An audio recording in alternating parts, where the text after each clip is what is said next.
started. Are you done? Because you can't do stuff like that.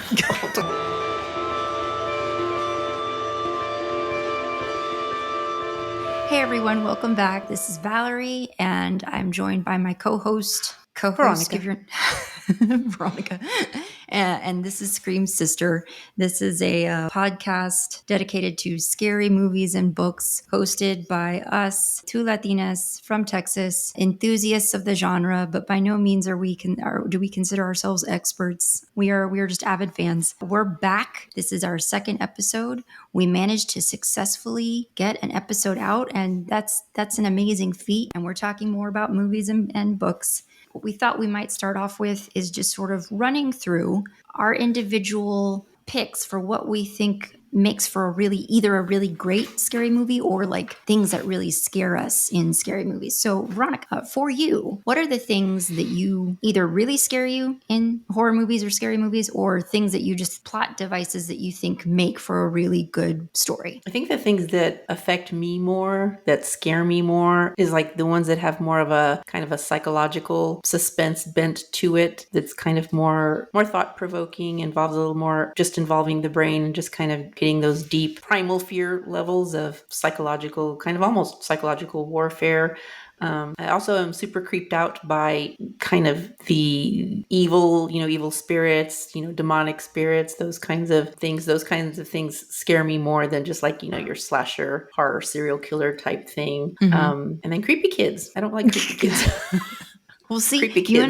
you and I have some similar. So is that it, or are there other things that come to mind? As far as like plot elements, of course, a creepy score, music sets the mood, and the right kind of music can definitely heighten the fear factor for sure. You and I have similar things, and I find that interesting because I'm wondering if that's sort of like a tell of kind of our culture a little bit, because I also have hauntings or anything sort of paranormal related, like you said, spirits, the unexplained phenomena that some people don't believe in. And I've seen and heard on other podcasts, I've heard people talk about the fact that those kinds of elements in movies don't scare them as much, specifically because I guess if it's not something you believe in, if you just like say you don't believe in ghosts, then that's not going to be as scary to you as say like a movie where you're outrunning a serial killer or something like that. And I guess I get that. For me, just as with other things that I hold in high, like I always say, respect the sea, because the sea can absolutely kill you. So, you have to have a healthy respect and regard for the sea. I always say the woods. I mean, that's also on my list of things that I find particularly scary in movies. The woods at night. I don't mess around with the outdoors. If you find yourself in a horror movie and you have to, it's just never a good idea to take yourself from the inside and put yourself in the outside at nighttime, because that's just always going to, you're either going to wind up dead or you're going to wind up running terrified from an attacker.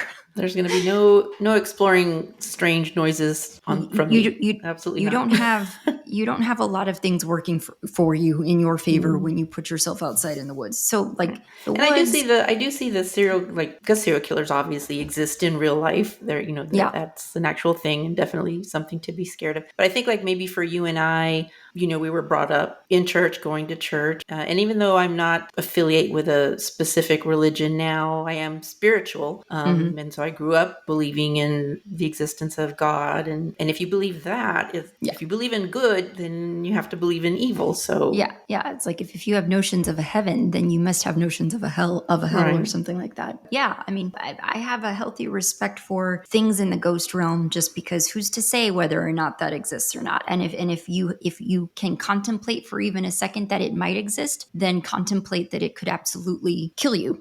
So, there are lots of movies that sort of, I think, do this really well. Have you ever seen The Orphanage, Ron? No, not You've yet. never seen it? Okay. Well, that'll have to be one that we see, because it's a really great one. Add it to our list. The Orphanage jumps to mind as sort of a really great film that does that sort of spirit, paranormal, haunted house establishment pretty well. Obviously, I know that The Haunting of Hill House on Netflix, that was a really great series that lots of people raved about at the time that it came out. And I mean, I liked it. Yeah, I think the last movie I saw with that kind of element was that I actually saw at the movie theater, because a lot of scary movies I tend to watch at home. The last one that I actually saw in the movie theater was The Conjuring. Oh, the first really? one. Yeah. Well, you went to go see a movie, or I guess maybe you didn't see it in theaters. The one you told me about it. Something. Oh, The Black Phone? The Black Phone. Yeah. Was that in theaters, or you saw that at home? I saw that in theaters too. Okay. I guess it does have a little, well, it does have a little bit of a paranormal element, but it was also just, for me, more of that psychological drama suspense to it. So it was a nice mix of both, actually. That was a good movie too, so if you haven't watched that one. Who's in? I want to say I know who's in.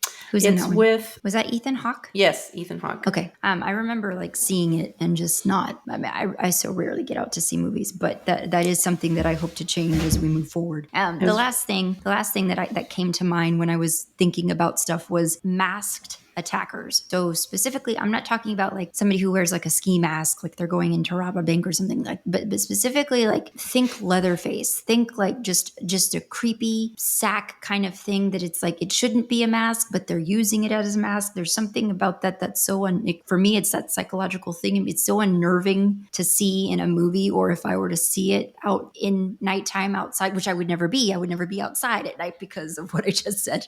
But, someone wearing just a weird mask, they're oddly disguised. It's just something about that would just quickly send me into hysterics. Like it wouldn't just be me out trying to outrun an attacker. It'd be like, this person is clearly demented, and it would send me over the top, I think. So those are things that for me make for good scary movies.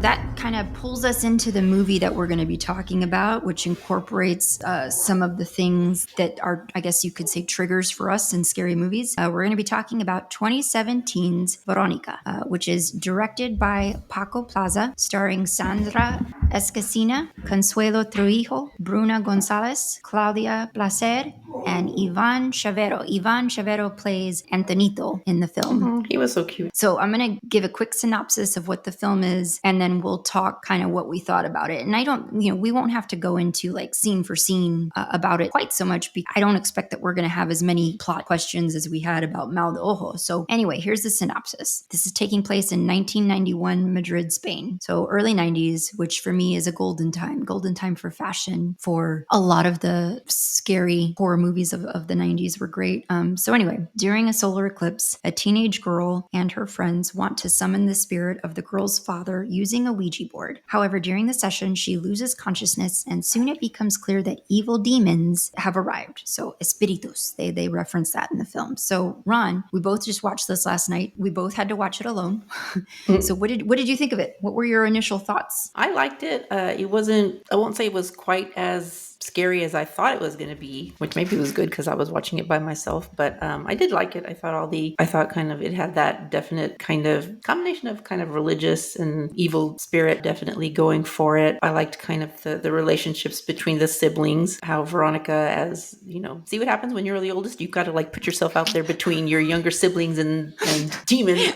I was thinking about that. It was like, man, the older siblings, this is now 2 movies, if you remember, like 2 older siblings just have it the hardest in these horror movies. So, yes. It's a big responsibility. Yeah. But yeah, overall I enjoyed it. I thought the kid actors were all great, and it was spooky enough, and it kept me, definitely kept my attention throughout. I just didn't think it was like over the top scary to where it wasn't as scary as I thought it was going to be. I mean, that was what I thought. That's what I was preparing for, because I didn't read anything about the film before we saw it, but I had just seen some headlines about how apparently when this movie was pushed out onto Netflix, it was sort of billed as like, people are so scared by this movie they're not even finishing it. And I was expecting, man, this is going to be too much. But I didn't feel like it was something I couldn't handle.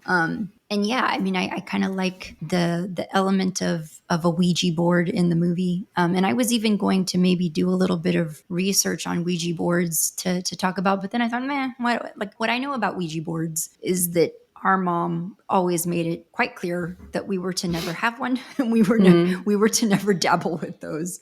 Don't open those doors, like the movie said.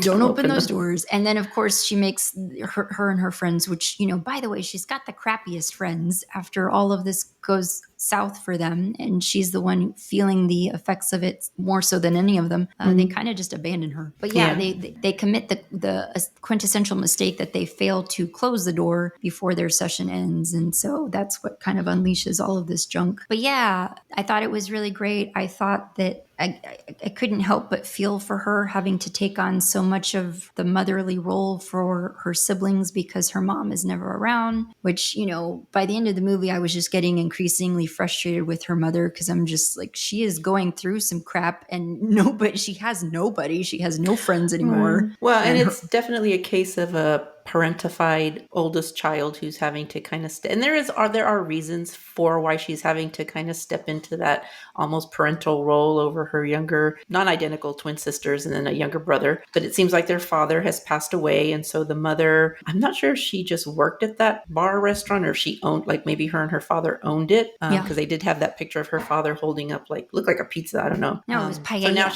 So now she was it paella? Okay. So now she's kind of having to run that business by herself. So of course it's late evening hours. So pretty much the oldest daughter, Veronica, that has to kind of get the kids fed at night, get them bathed, get them into bed. She's also, because her mom works so late, she's the one who has to get them up in the morning, get them breakfast, and get them off to school. So definitely a lot of responsibility for her. I did think the timing that they did the seance was kind of weird. It's like the middle of the school day, but okay. Yeah. Well, so I thought that was unusual. That's also where we meet that nun, the nun with the Sister Death is what they call her. Nun with the creepy eyes, but she's just blind. She's blind. Yeah. And so her eyes are white. But yeah, they call her Sister Death. So we get to meet Sister Death, who I thought, I honestly wanted her to be a bigger character. I kind of thought that there would be more of a role for her once everything starts going bad for Vero, because, she's sort of the one who seems to know the most about what Vero is experiencing and seems to know the most about these spirits that are plaguing her. But it's sort of like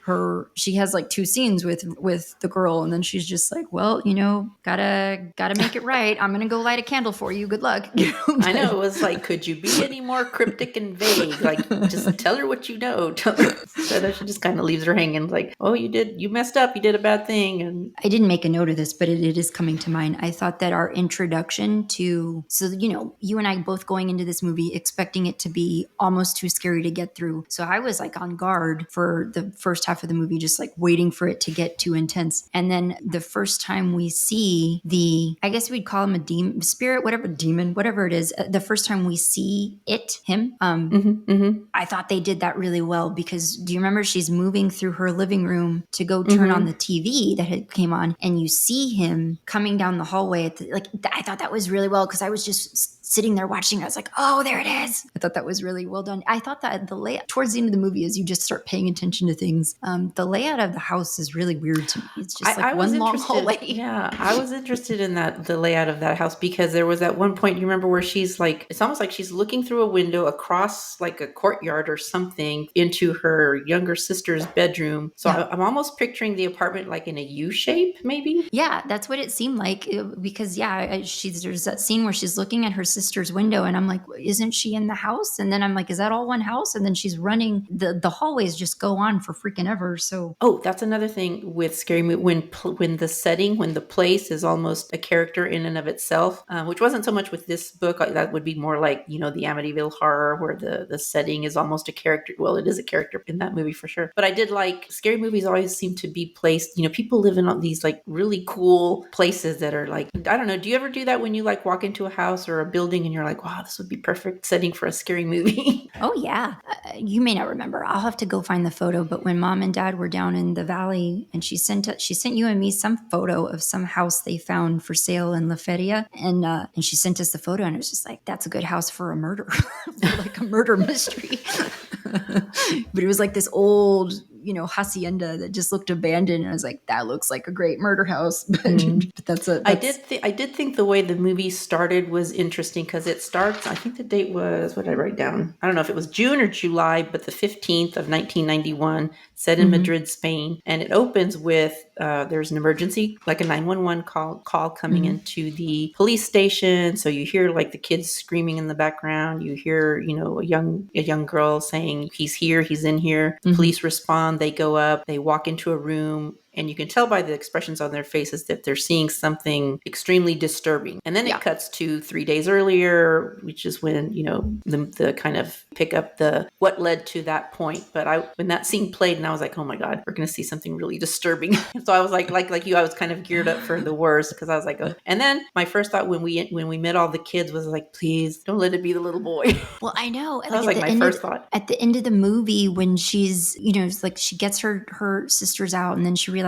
she doesn't have Antonito with her. And that's the part where it's just like, oh God, like, thinking he drowned in the bathtub or something. And then she goes back and she finds him in the closet and she's holding that blade of mirror that she broke. And I was just thinking, please don't hurt Antonito. Like, please don't do it. I was like, if they kill this kid, I'm out. Like, I'm done with this movie. But yeah, I mean, I thought it was a great classically scary movie.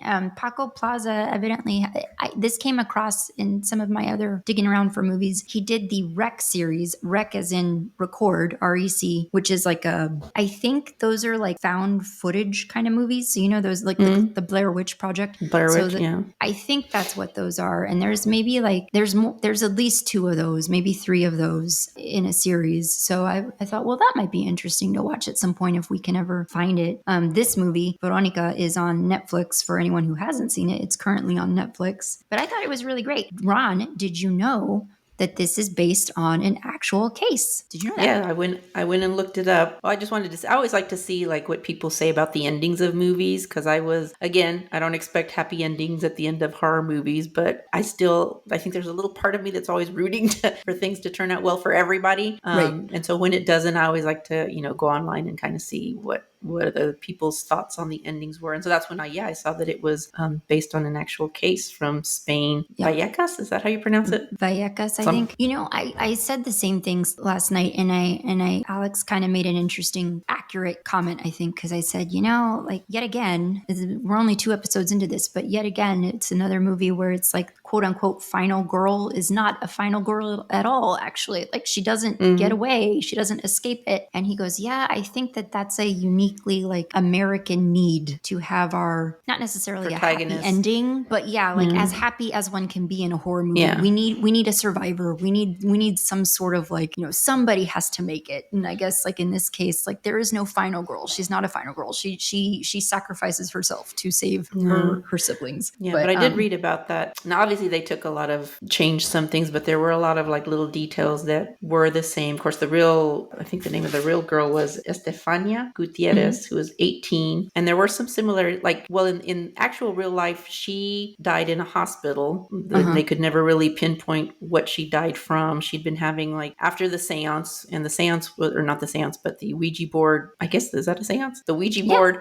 between her and her friends was, they were trying to contact the deceased boyfriend of one of her friends. So not her father, like in the movie. So, so there was like that Diana character, Diana. Yeah. Yeah. So that was actually her friend's name. And then after the nun came in, found them doing the Ouija board, broke it in half. By witness accounts, there was some sort of puff of smoke or something that Estefania breathed in. And then from that point on, she apparently started having things like seizures, and she was seeing shadows, which they did incorporate into the movie. You saw the shadow of the man thing, creature kind of moving across the walls. But she actually died in a hospital. They could never really figure out what was causing all of her symptoms and why she died. And police didn't actually get involved until about a year or 2 after her death, because the family started experiencing like all sorts of paranormal phenomenon in the house, like doors opening that were shut, sounds, things like that. So, and it was 3 police officers that went up to the apartment, just like in the movie. So that was the same. And one of the things I saw was that the face burned on the picture was that did actually happen. Mm-hmm. One of the things that I read was that what makes it such a memorable case that at least a lot of is very well known in Spain, at least, is that this is sort of that rare case that where the paranormal experiences are documented by law enforcement themselves because they witnessed it. So it was just sort of a bizarre, interesting story. I was wondering about that. Again, I've purposely avoided spoilers before I watched the movie, but those ending scenes after she dies, and they seem to be showing images of like perhaps real police photographs of the scenes of the house. It really does give you the vibe that it could be based on a true story. So then I went digging and looking, and I think that's what made me look it up, because they look like actual crime scene photos. And so I went and I was like, hey, is this a real thing? And it was. So yeah, I think that's what made me look. Oh, speaking of wondering if this is an actual thing, kind of just like a random thought that I had when they're watching the eclipse through the negatives, like photo negatives, is that a thing? Like I don't know. I was wondering you could that watch too. an eclipse through the negatives. Because I was like, does that protect your eyes? I don't know. I wouldn't be telling the children. And then a lot of the children weren't even holding. So what, for those of you who haven't seen the movie, what it is the teachers told the kids, bring photo negatives, like film photo negatives, and you can kind of wear them over your eyes like you would 3D glasses, and you can watch the eclipse. And so I have never heard that before. I've never seen it. So I've never heard that does either. That work? But then some of the kids in the courtyard weren't even really doing it. I wanted to be like, get that over your eyes, boy, like protect your eye. So yeah, it was interesting. Yeah.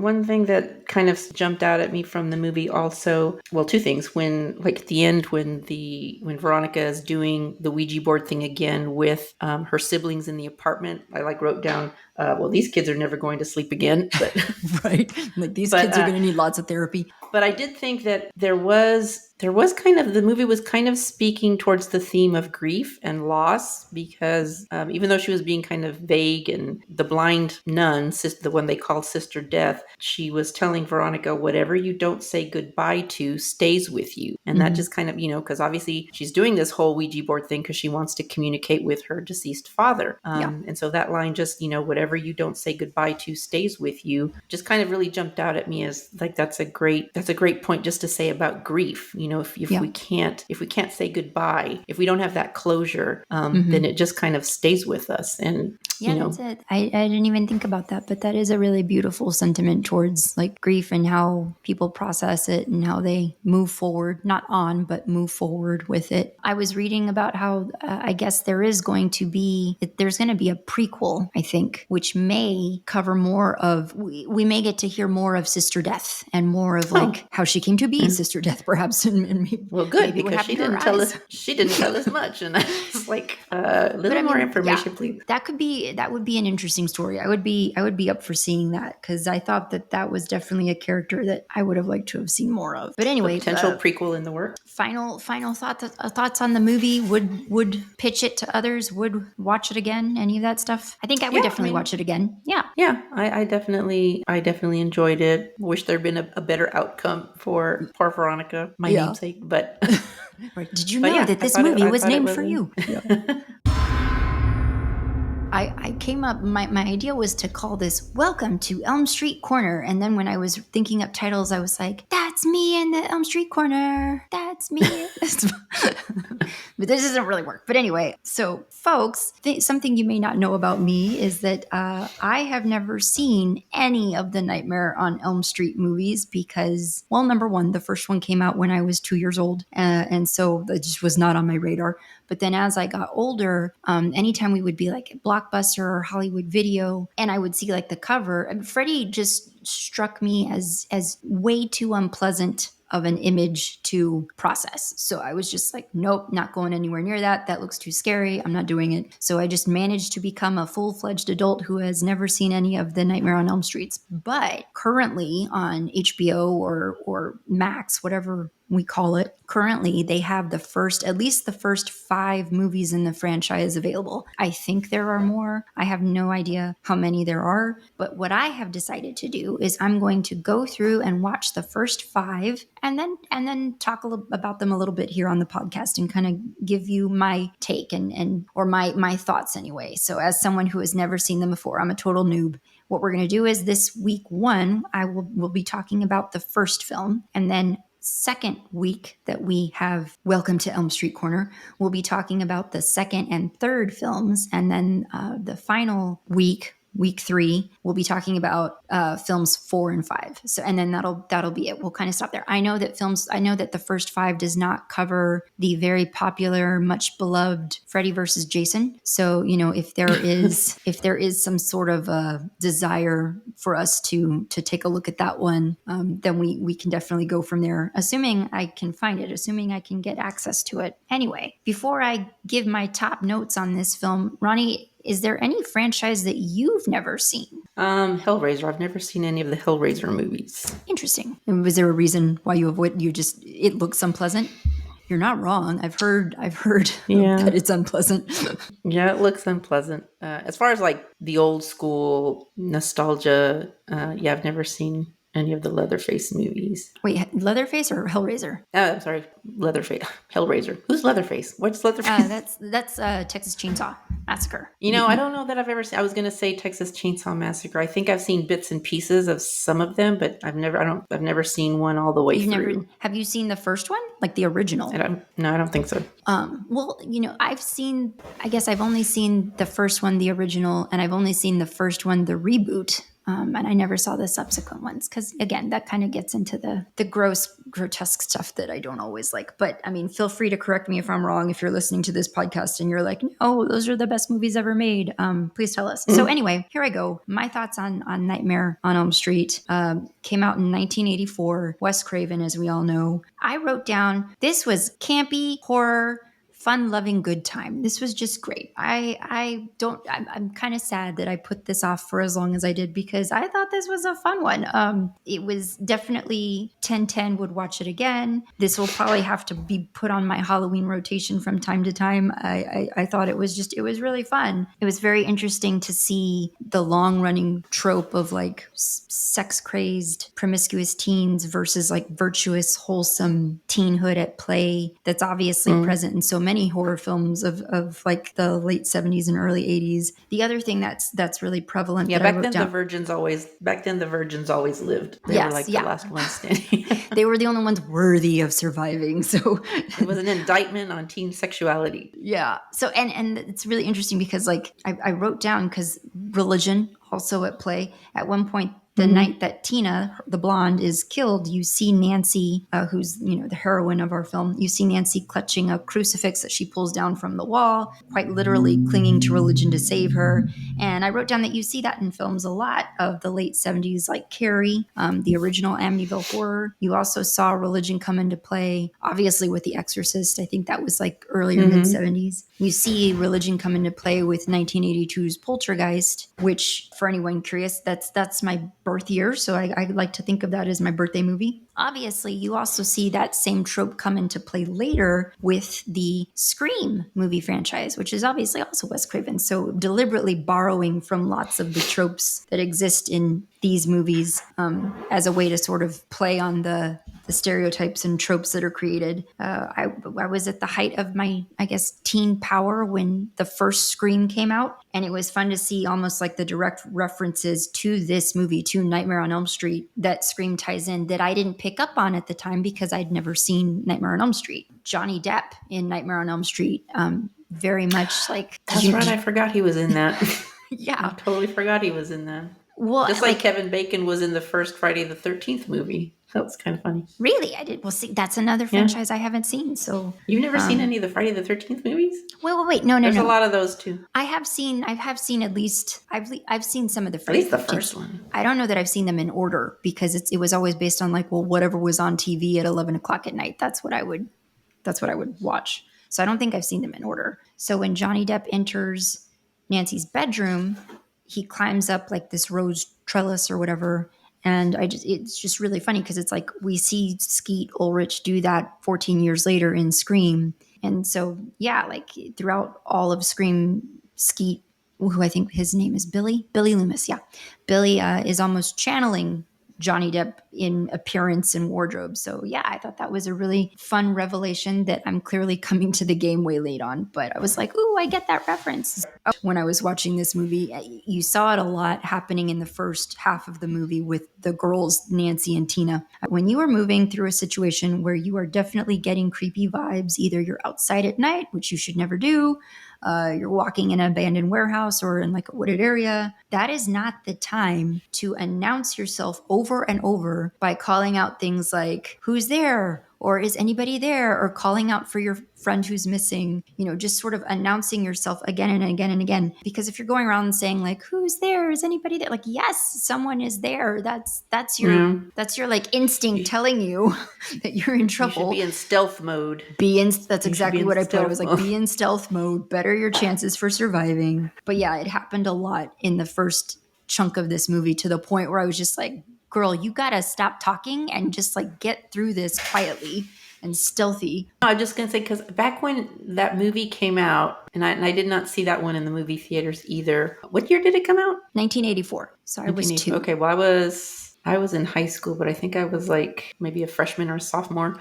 It wasn't taken as campy back then. It was kind of, well, like with The Exorcist back in the day. I mean, I didn't see that one in theaters either, but I remember hearing in the news stories about how people would actually get up and walk out of the theater because they couldn't take it. Whereas my kids, my teenagers, think it's campy. I mean, they would call that campy. So it's just kind of interesting how, across time, the perception of these movies can change, maybe according to, maybe we're just all more cynical, or we've seen more and again, exposed to like real world crap and violence. That this kind of brings us back around to the heavy religious component in all of these films. Because if you look at films like The Exorcist, The Omen, and I don't remember when The Omen came out, but The Omen also falls into this mode, and Carrie and Amityville and Poltergeist, like all of these films that heavily featured religion, as though the mindset of studios and filmmakers at the time was,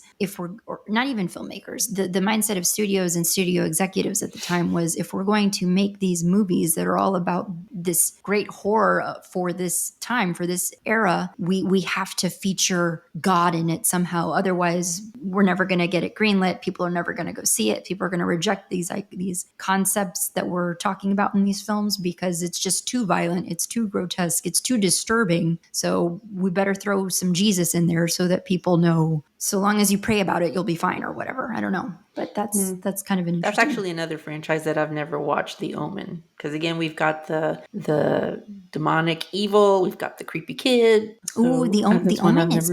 I can't remember if I've seen the rebooted ones, but The Omen, I didn't see the second. Like, I'm not a real big fan of sequels in horror movies, and if it's something like the original was such a classic, like The Omen, Rosemary's Baby, it's like we don't need an Omen 2, we don't need a Carrie 2. And I think there were subsequent Carries, and it's like we don't need those. We don't need a Rosemary's Baby 2 or whatever. So I always say don't touch it with a sequel unless you're going to do it really well, and unless there's a reason to do it beyond, this was such a box office hit, let's do it again. There has to be a reason for it. I did some digging. And I'll link I'll link this article in our show notes. But I did, after watching Nightmare on Elm Street, I came across an article called The Untold Truth of Nightmare on Elm Street. And so I wrote down a little bit of extra trivia for us. So tell me if you knew any of this, but did you know New Line Cinema, which is the studio that put Nightmare on Elm Street out, New Line Cinema, prior to merging with the WB in 2008, enjoyed a high rise thanks to the Nightmare franchise. And it turned this struggling little studio into a titan that later brought us films like the Lord of the Rings trilogy. Lord of the Rings. Yeah, so that was really interesting. So Freddy Krueger kind of put them on the map. There is a science behind Freddy Krueger's iconic sweater thing that he has, specifically behind the color combo that they chose for it. When I was little, I always thought that Freddy Krueger's sweater was red and black. Obviously, it was a shade of red and green. Mm-hmm. And the reason that this specific shade of red and green was chosen, Wes Craven chose it because it's scientifically considered hard on the eye. So he wanted to choose something that was going to be really grating to the eye. So the idea was to make Freddy Krueger as unpleasant as possible and as hard for people to process visually as possible, as a way to kind of make him stand out. I always associate red and green with Christmas colors, but okay. Robert Englund, who plays Freddy Krueger, to great effect, by the way. When I talk about how this movie was really campy and fun, I have heard all of my adult life how just fun a character Freddy Krueger is for people who, as adults, watch the movies again and are able to enjoy them and are not quite so terrorized by them as they were when they first came out in theaters. So I had heard that he was a really fun character. And I thought that I would absolutely agree after watching this first one. I thought that he was so over the top. And by the end of it, when, Nancy's kind of kicking his butt, laying out all kinds of booby traps for him in her house, you almost kind of feel bad for the guy because you're like, this man is doing his best and she is just like fumbling him left and right. And so I thought that I can see now why people love Freddy Krueger so much. He's very, very fun. He had to fight for that fedora as part of Freddy Krueger's look. He wanted something very striking, and the studio and movie execs kept trying out all of these other dumpy hats on him. Like they were putting him in baseball caps and Oh gosh. like that would have looked so dumb, and all kinds of other stuff. And he finally was like, a cowboy hat. He finally was like, the fedora is this is what's right. Let me do this. And so the rest is history. And then the last thing, Veronica, did you know Peter Jackson once wrote a Nightmare on Elm Street sequel that was never made? I did not know that, but I did know that Peter Jackson, his whole history before he took on The Lord of the Rings, which makes it all the more like he wasn't a well-known director, and most of his, prior work history up until then was kind of like, low budget horror type stuff. That was his where he came from. So it makes it all the more miraculous that New Line Studios trusted him to go film 3 ambitious fantasy movies like back to back. But I did not know he had written a sequel for Nightmare, but I did know that he comes from a gory horror, background. Well, I mean, I wonder if I think that that's something that he should absolutely revisit, because I think that would be very intriguing to see how he might do that, how he might envision the world of Freddy Krueger through his eyes. So that's just sort of my interesting info on Nightmare on Elm Street. I really loved it. I'm looking forward to, so then when we come back, not next week, but week after, we'll have a little similar segment like this where we'll be talking about films 2 and 3. Now, I suspect as we get further along, vouch for the quality of all those. Well, I was going to say, I suspect as we get further along in the franchise, I'm hopeful that these films stay great, but I'm also thinking that they might be a little bit scarier and maybe a little bit more intense, just because as time progresses, we get into the later 80s, early 90s, and certainly as the budget for this film goes up, I expect that it's just going to be potentially a scarier, more graphic story. So I may not enjoy the subsequent movies as much, but that doesn't mean that they won't be great. So I'm looking forward to watching them. So yeah, because there's 5 of them, and because I don't want to drag this on forever, we're going to knock out 2 when we come back week after next. We'll be talking about films 2 and 3. We're going to talk a little bit about, things that we've read, things that we're reading. But before we do that, I kind of want to talk, Veronica, we're going to talk about book bans. We're going to talk about the writer's strike in particular and book bans. And I had kind of told you, I sent you this article that I looked at that kind of prompted it. I read an article a couple weeks ago called What Book Bans and the Hollywood Writers' Strike Have in Common by Heather McDonald. And it was for the Pennsylvania Capital Star. And it was just a commentary that I thought was really interesting because it kind of highlighted a little bit of the agenda behind book bans and the agenda behind what's going on with the writer's strike are not necessarily the same, but the fact that they're coinciding, the fact that they're happening at the same time in our climate is dangerous. And she kind of goes into reasons why. So I'm going to quote a little bit from the article.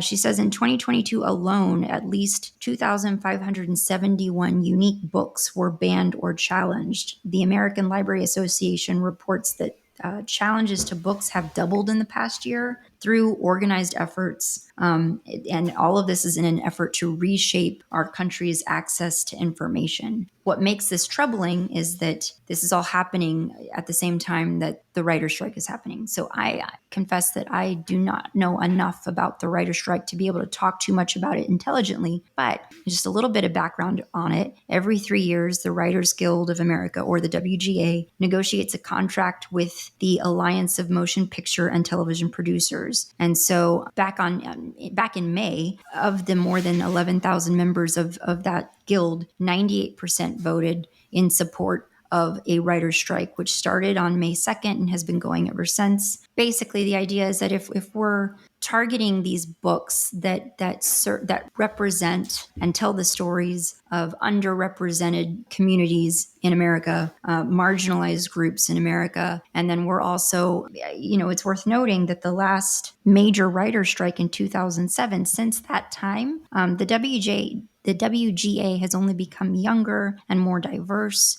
And so the fact that we have writers in the guild who are representative of those marginalized groups, those underrepresented groups, the fact that we have writers in the guild who are then telling those stories that are so important right now in representing the voices and lives of people who we don't normally get to see in film and TV, essentially because of greed and corruption, we're kind of making sure that those voices, those writer voices, stay marginalized, stay underrepresented, are even silenced, if things don't resolve for this writer's strike quickly. The fact that that's happening at the same time that we're also targeting these stories, these important stories. And it's worth noting, but an overwhelming number of the books that are being banned are stories that represent LGBTQIA people. So, there is a quote in the commentary piece from a representative from Connecticut. He's a Democratic state representative, Matt Blumenthal,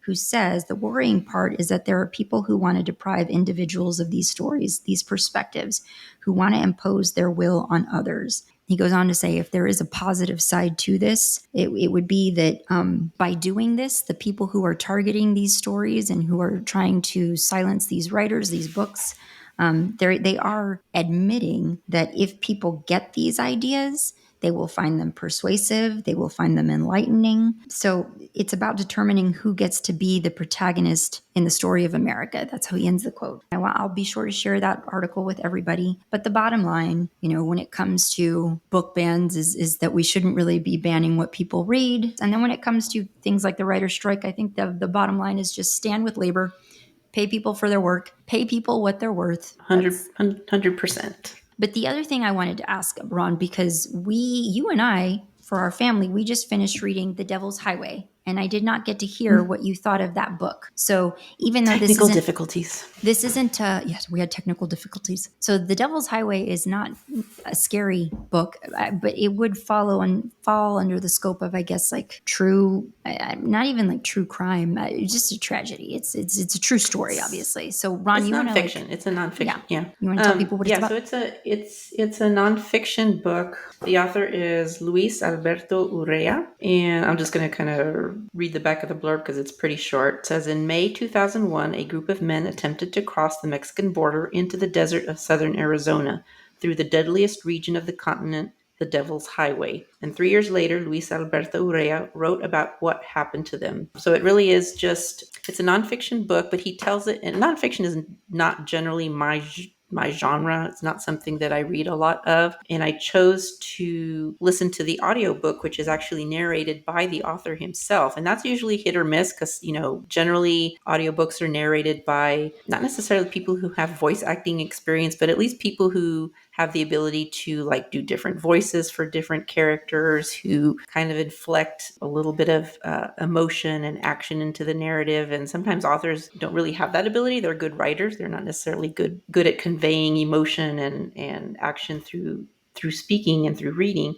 But he actually did a really good job. Nonfiction tends to be a little bit dry for me, which is why when I do, on the rare occasions when I do read it, I usually choose audiobook versions. But he read it with a lot of emotion. Humor was there when it was appropriate. He just did a really good job. So if people are interested in reading this book, obviously the book is great.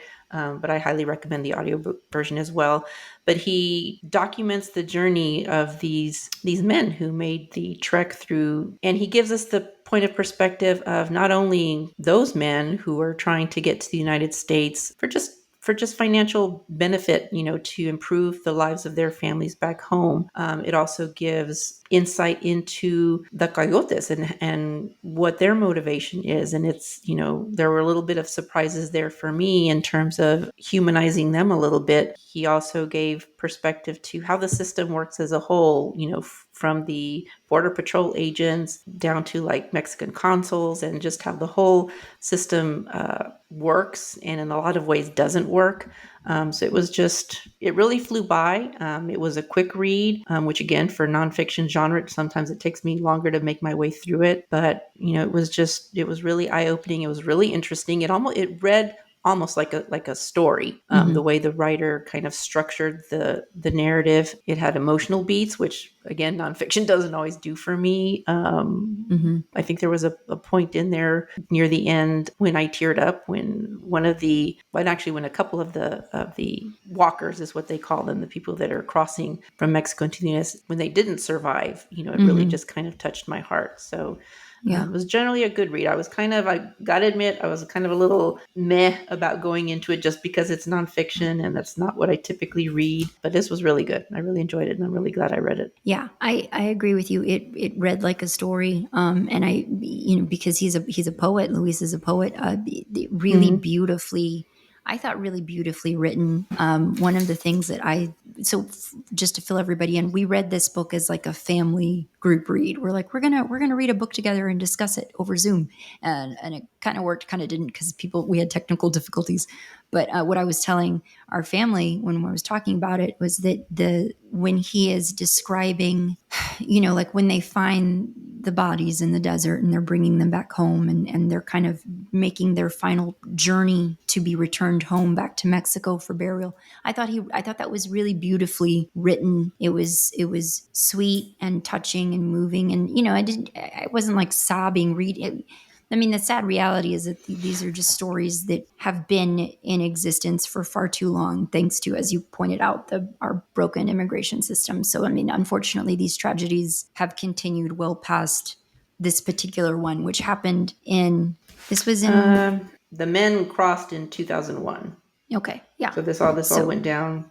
Yeah. So, I mean, unfortunately, the reality is that we have seen tragedies very similar to this unfold along the border and crossing into parts of Arizona. We've seen this again and again and again over the years, unfortunately. So you're almost inclined to read about these things with a certain amount of emotional numbness. But I thought the way he wrote it was really beautiful and eloquent. Is there anything that you're excited for going forward?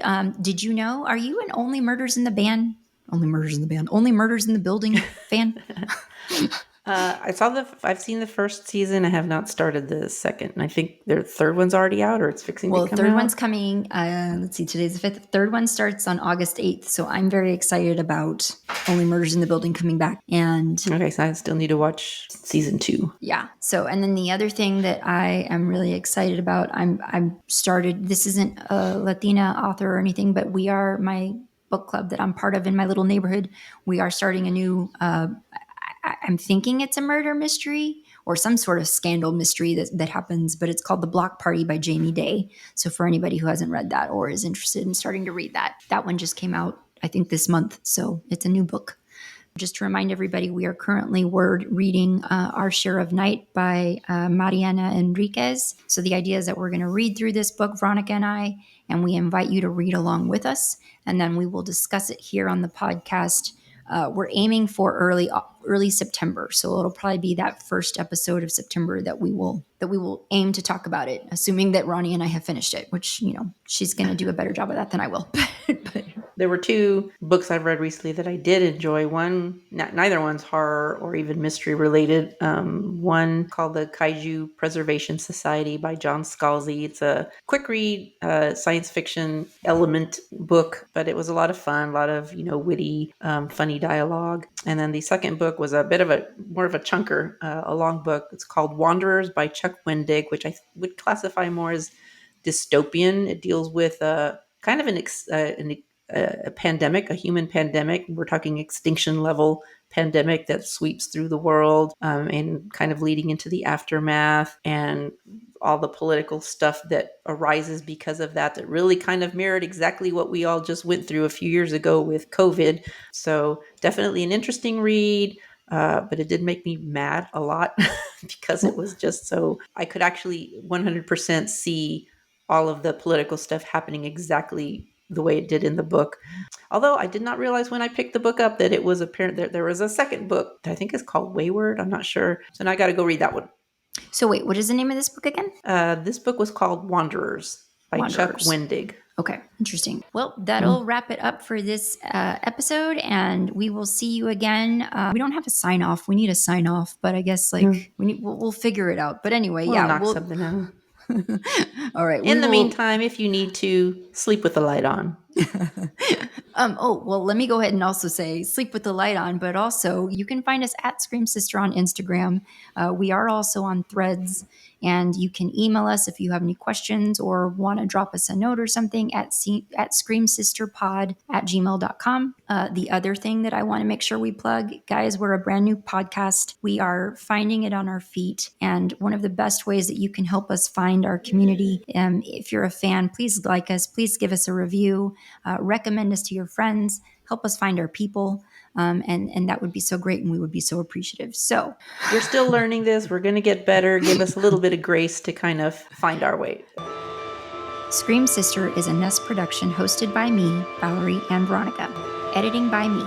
Production support for this episode provided by Lorenzo Villarreal and Alex Street.